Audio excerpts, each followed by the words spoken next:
करना ये थोड़ी सा बहुत बहुत शुक्रिया समय देने के लिए। Thank you sir. जय हिंद राजेश जी, ये मेरा सौभाग्य कि मैं आपके चैनल पर हूं। शुक्रिया सर, आपने इतना कीमती समय दिया। दो तीन अहम पॉइंट पर मुझे बात करनी थी। सबसे अहम पॉइंट तो ये है कि भारतीय थल सेना, नौसेना और वायु सेना क्या मॉडर्न वॉरफेयर के लिए तैयार है। उसमें हम स्पेस, साइबर, इलेक्ट्रोमैग्नेटिक जो वॉरफेयर है उसके लिए हम कितने तैयार हैं और कितना काम करने की जरूरत है, क्योंकि आधुनिकीकरण के दौर से, मॉडर्नाइजेशन के दौर से इंडियन आर्मी गुजर रही है। आप कहां पर इस वक्त स्टैंड तीनों फोर्सेस को देखते हैं सर?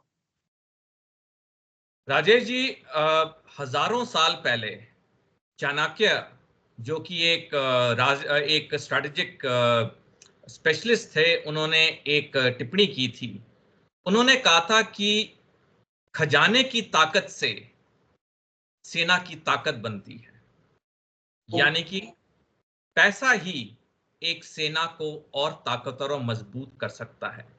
जो बात इन्होंने हजारों साल पहले कही थी, वो आज के जमाने में भी उतनी ही सही और सटीक है जितनी पहले थी।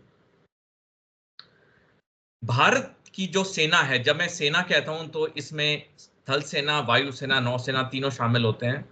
भारत की जो सेना या मिलिट्री है, ये दुनिया के बाकी देशों की तरह एयरलैंड बैटल डॉक्ट्रिन 1982 को फॉलो करती हैं। और इस डॉक्ट्रिन के तहत ये बताया जाता है कि युद्ध में थल सेना सबसे आगे होगी और उसकी मदद के लिए वायुसेना और नौसेना कार्रवाई करेंगे। लेकिन दुनिया में एक ही देश है जो इस डॉक्ट्रिन को अब नहीं मानता है। वो डॉक्ट्रिन को जो मानता है वो है फुल स्पेक्ट्रम डॉक्ट्रिन 2001। इसके तहत यह सिखाया जाता है कि जो आने वाले समय में युद्ध होंगे वो सारी 6 डोमेन में लड़े जाएंगे: साइबर, इलेक्ट्रोमैग्नेटिक स्पेक्ट्रम, स्पेस, थल, वायु और समुद्र। और ये जो एकमात्र देश है दुनिया में जो इस डॉक्ट्रिन को फॉलो करता है वो है चीन। 2014 में चीन की सेना पीएलए ने अपने मिलिट्री डॉक्ट्रिन में ऐलान किया था कि वो दुनिया के किसी कोने में किसी देश के साथ सारी 6 डोमेन में लड़ने के लिए तैयार है, यानी कि थल, वायु, समुद्र, साइबर, स्पेस और इलेक्ट्रोमैग्नेटिक स्पेक्ट्रम। और ऐसा दावा जो उन्होंने 2014 में किया, आज हम 2024 में हैं, आज तक बाकी दुनिया के किसी देश ने नहीं किया, अमेरिका तक ने नहीं किया है। चीन हमसे 3 दशक आगे है सैनिक तैयारी में। और जैसे मैं आगे एक्सप्लेन करूंगा एग्जांपल देते हुए भी।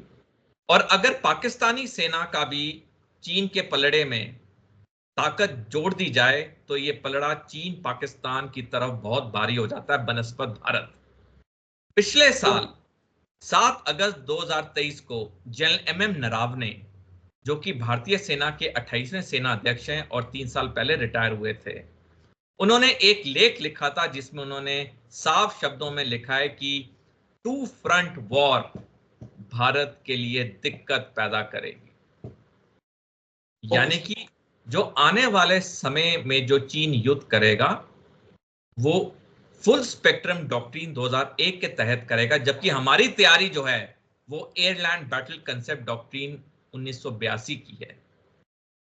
अब मैं 2-3 मिनट आपसे लेना चाहूंगा कुछ इस संदर्भ में चीजों को और क्लियर करने के लिए। देखिए 1999 में चीन ने बीजिंग की lab of human computer interaction और इंटरनेशनल मेसोस्कोपिक कनेक्ट ओम प्रोजेक्ट का ऐलान किया था 1999 में। और ये दो प्रोजेक्ट क्या थे?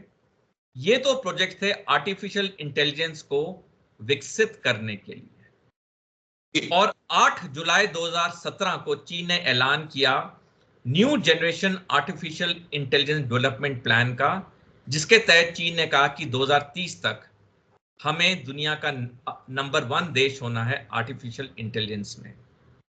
और जिस तरह से चीन तैयारी कर रहा है, 2030 का लक्ष्य वो आराम से प्राप्त कर लेगा। भारतीय सेना ने अभी कुछ समय पहले ही इसी साल अपने जॉइंट स्पेस वॉरफेयर डॉक्ट्रिन का ऐलान किया है, जहां पे चीन की सेना ने 2014 में महारत बता दी है कि वो सारी 6 डोमेन में लड़ने के लिए तैयार है। हमारी डॉक्ट्रिन अब 2024 में रिलीज हुई है। तो ये चीज साफ दिखाती है कि कितना बड़ा गैप है चीन के सैनिक तैयारी में और हमारे सैनिक तैयारी में। अब जो मैंने अपने टिप्पणी के शुरू में चाणक्य की वो टिप्पणी कही थी, 2019 में हमारा जो रक्षा बजट था वो 2.5% ऑफ जीडीपी था, और इस साल 2024 का हमारा रक्षा बजट 1.9% ऑफ जीडीपी है। यानी कि वही चाणक्य वाली बात दोबारा दोहराता हूं, अगर हमने अपनी सेना को और सशक्त और सार्थक बनाना है, हमारे पास सिर्फ 11 साल का समय है, क्योंकि जो पब्लिक डोमेन में टाइमलाइंस हैं, 2035 में पाकिस्तान चीन हम पे 2 फ्रंट वॉर करेगा।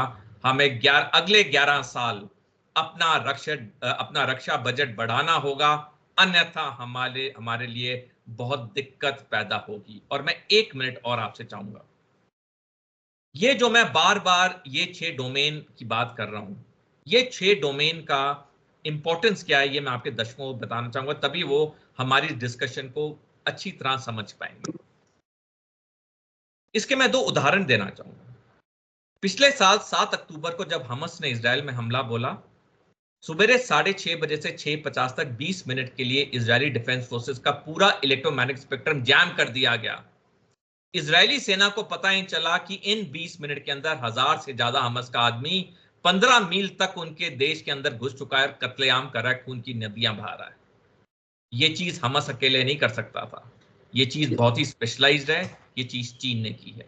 दूसरा एग्जाम्पल, पूरा देश जानता है, भारत जानता है, 26 फरवरी 2019 को बालाकोट एयर स्ट्राइक हुआ, लेकिन बहुत कम जानते हैं अगले दिन क्या हुआ।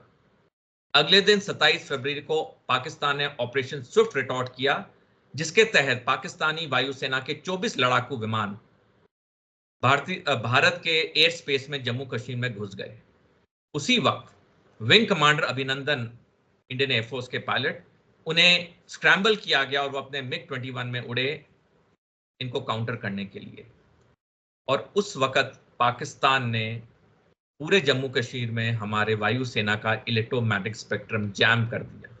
इससे क्या हुआ, विंग कमांडर अभिनंदन का एयर ट्रैफिक कंट्रोल से संपर्क टूट गया, उनका प्लेन पाकिस्तान में क्रैश हुआ, वहां पे वो अरेस्ट हुए, कुछ दिन बाद वापस भारत भेज दिए गए। और उसी दिन हमारी अपनी मिसाइलों ने हमारे अपने वायुसेना का एक हेलीकॉप्टर मार गिराया, जिसमें 6 हमारे वायु सैनिक मारे गए।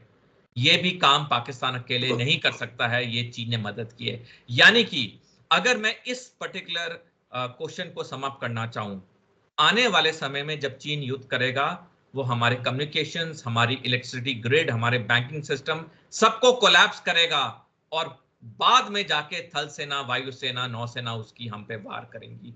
इसलिए बहुत जरूरी हो जाता है कि जब तक हम अपना रक्षा बजट नहीं बढ़ाएंगे, हम साइबर स्पेस, इलेक्ट्रोमैग्नेटिक स्पेक्ट्रम में तैयारी नहीं करेंगे, आने वाला समय हमारे लिए वैसे ही मुश्किल होगा जैसे जनरल नरवणे ने कहा। और एक आखिरी मिनट, आज की तारीख में चीन के पास 245 मिलिट्री सैटेलाइट्स हैं, भारत के पास 26 हैं।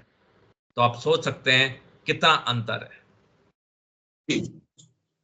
2-3 पॉइंट मेरे और हैं जो मैं आपसे समझना चाहूंगा, क्योंकि अब जो 2-3 वॉर हुए हैं, जिसमें हम अजरबैजान अर्मीनिया के वॉर को देख सकते हैं, रूस यूक्रेन के बीच जो जंग चल रही है, या इजराइल और हमास के बीच जो जंग चल रही है, इसमें ड्रोन ने एक बड़ी अहम भूमिका निभाई है। इसके लिए भारत कितना तैयार है? मैं ये सवाल उस वक्त पूछ रहा हूं क्योंकि जिस वक्त एक बार फिर से चर्चा है कि प्रधानमंत्री मोदी अमेरिका जाने वाले हैं, और फिर से चर्चाएं शुरू हो चुकी हैं कि भारत और अमेरिका के बीच MQ-9 ड्रोन को लेकर डील होगी। और पिछले 2-3 साल से मैं लगातार इन चीजों को सुन रहा हूं कि जब भी प्रधानमंत्री जाते हैं MQ-9 की चर्चा होना शुरू हो जाती है, लेकिन MQ-9 आता नहीं है। हम खुद को क्योंकि हमें देख रहे हैं कि ड्रोन एक गेम चेंजर साबित हो रहा है, तो इसके लिए हम कितना तैयार हैं, और क्या ये मॉडर्न वॉरफेयर का एक हिस्सा है सर? राजेश जी, ड्रोन की अहमियत मैं इस एग्जाम्पल से देना चाहूंगा। चीन मक्खी के साइज के ड्रोन बना रहा है, मक्खी के साइज के, इतने छोटे। और ये ड्रोन ऐसे हैं कि जब चीन इन्हें लड़ाई पे छोड़ेगा तो ये चीन के दुश्मन के जो सैनिक हैं, वो जो बंकर में होंगे, ये हजारों लाखों मक्खी के साइज के ड्रोन उन बंकरों के ऊपर आके होवर करेंगे, घूमते रहेंगे, भिन भिनाएंगे, और कभी ना कभी तो बंकर से सैनिक को बाहर आना पड़ेगा, चाहे वॉशरूम जाने के लिए, चाहे ताजी हवा के लिए। अनलिमिटेड समय तक तो कोई भी बंकर में नहीं रह सकता है। जैसे ही कोई सैनिक बंकर से बाहर आएगा, ये मक्खी साइज का जो ड्रोन होगा चीन का, ये उसके दिमाग के ऊपर हमला करेगा और वो सैनिक की मौत वहीं हो जाएगी। तो अब जो हम ड्रोन्स देख रहे हैं, ये बहुत पुरानी टेक्नोलॉजी के ड्रोन्स हैं जो चीन नई टेक्नोलॉजी के बना रहा है, जो युद्ध में ये रिलीज करेगा। तो जो ड्रोन का इंपॉर्टेंस है वो बहुत ज्यादा है। और जो आपका मेन प्रश्न है कि अमेरिका हमें MQ-9 क्यों नहीं दे रहा है, देखिए, अमेरिका हर चीज अपने नजरिए से देखता है। अमेरिका ने जो गलती की 1972 में, जब अमेरिकी राष्ट्रपति निक्सन चीन गए और चीन अमेरिका के कूटनीतिक रिश्ते बन गए, उसके बाद इतना अमेरिका ने चीन को व्यापार दिया कि आज चीन ही अमेरिका के लिए ताकतवर बन चुका है, मुश्किल बन चुका है। ये गलती अमेरिका दोबारा भारत के साथ नहीं करेगा। तभी अहम टेक्नोलॉजी, हालांकि हमें वादे किए जाते हैं, हमारी साथ संधियां होती हैं, एग्रीमेंट होते हैं, लेकिन की टेक्नोलॉजी हमें कभी ट्रांसफर नहीं होती है, क्योंकि अमेरिका दूसरा चीन नहीं चाहता है भारत के रूप में, जो उसे कल ताकत की तरह से उभर आए उसके सामने। लेकिन अमेरिका को यह भी समझना होगा कि अगर अमेरिका भारत की मदद नहीं करेगा, जिस तरह से चीन सैनिक और आर्थिक तरीके से ताकतवर हो रहा है, ये पूरी दुनिया के लिए ये दिक्कत करेगा, जो कि पिछले कुछ सालों में, खासकर जब से शी जिनपिंग चीन के राष्ट्रपति बने हैं, हमें ये सारी चीजें अब सार्वजनिक रूप से साफ और स्पष्ट दिखाई दे रही हैं। जी, बस एक और मेरा अहम सवाल है, दो सवाल जिसको मैं कहूं कि एक सी को लेकर मैं समझना चाहूंगा आपसे, और एक स्पेस को लेकर समझना चाहूंगा। तो सी का जिक्र मैं पहले कर लेता हूं, क्योंकि जिस प्रकार से इंडो पैसिफिक में या बे ऑफ बंगाल में चीन की गतिविधियां बढ़ी हैं, और जिस प्रकार से चीन जो है पाकिस्तान की नेवी को भी लगातार सपोर्ट कर रहा है, क्या हमें माने कि ये जंग अब LAC या LOC पर के साथ साथ हमारे समुद्री तट पर भी होगी, और इसके लिए हम कितने तैयार हैं? खासकर सबमरीन के मामले में हमें लगता है कि और ज्यादा काम करने की जरूरत है सर।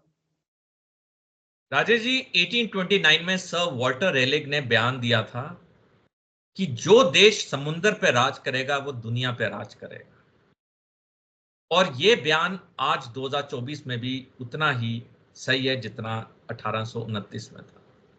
और चीन ने इस बयान को बहुत बेखूबी समझा है, तभी आज की तारीख में चीन की सबसे बड़ी नौसेना है, अमेरिकी नौसेना से भी बड़ी है।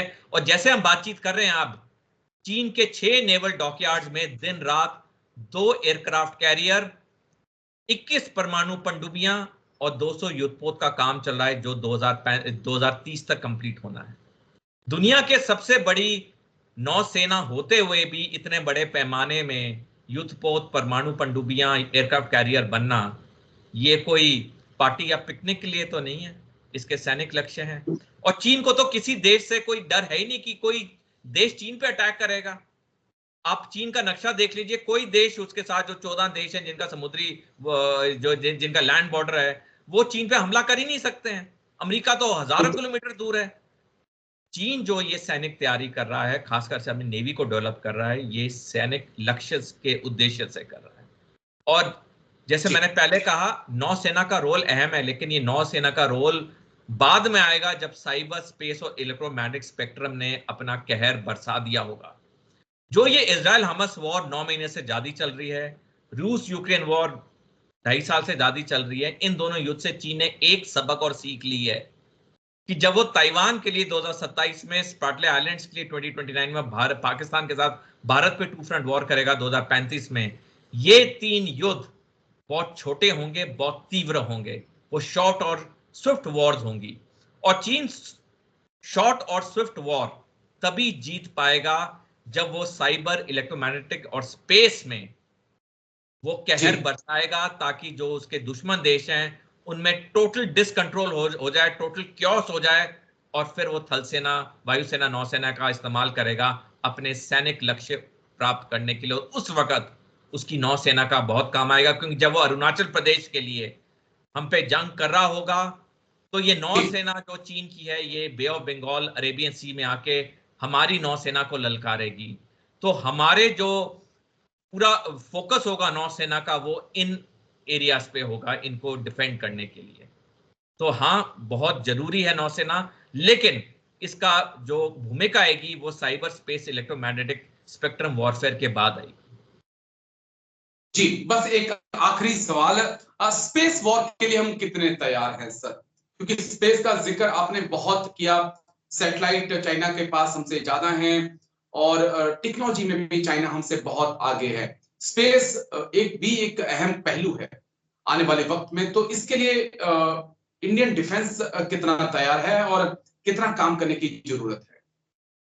देखिए राजेश जी, जैसे मैंने पहले कहा, यही एक आंकड़ा कि चीन के पास 245 मिलिट्री सैटेलाइट्स हैं और हमारे पास सिर्फ 26 मिलिट्री सैटेलाइट्स हैं। यही बता देता है कि कितना बड़ा गैप है चीन और भारत की स्पेस वॉरफेयर की तैयारी में। दूसरी चीज, चीन के पास अपना बेडाउट नेविगेशन सिस्टम है, यानी कि उसको अमेरिका के जीपीएस सिस्टम पे कोई निर्भर होने की जरूरत नहीं है।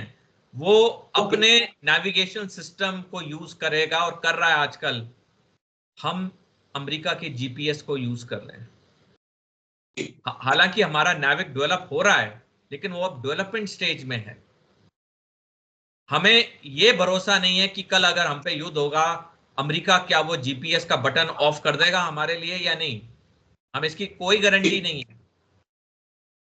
हमने देखा कि रूस यूक्रेन युद्ध में यूक्रेन ने कई बार कहा हमें सैटेलाइट लिंक नहीं मिल रहा है, फिर एलॉन मस्क ने कहा कि मैं आपको स्टार लिंक दूंगा। ये चीजें काफी मीडिया में आई। तो जब तक किसी देश का अपना नेविगेशन सिस्टम नहीं है, ये जो फासला है ये बहुत ज्यादा है। और जैसे मैंने पहले कहा, अगर हमने अपनी सेना को और सार्थक करना है और सक्षम करना है, हमें डिफेंस बजट बढ़ाना होगा। इसके अलावा कोई ऑप्शन नहीं, कोई ऑप्शन नहीं है। डिफेंस एंड रिसर्च पर ज्यादा ध्यान देना होगा। लेकिन शुक्रिया कर्नल जे सोनी सर, आप आए और इतनी बारीकी से आपने तमाम बातों को रखा सर। Thank you. जय हिंद सर, थैंक यू, शुक्रिया समय देने के लिए सर, थैंक यू। जय हिंद।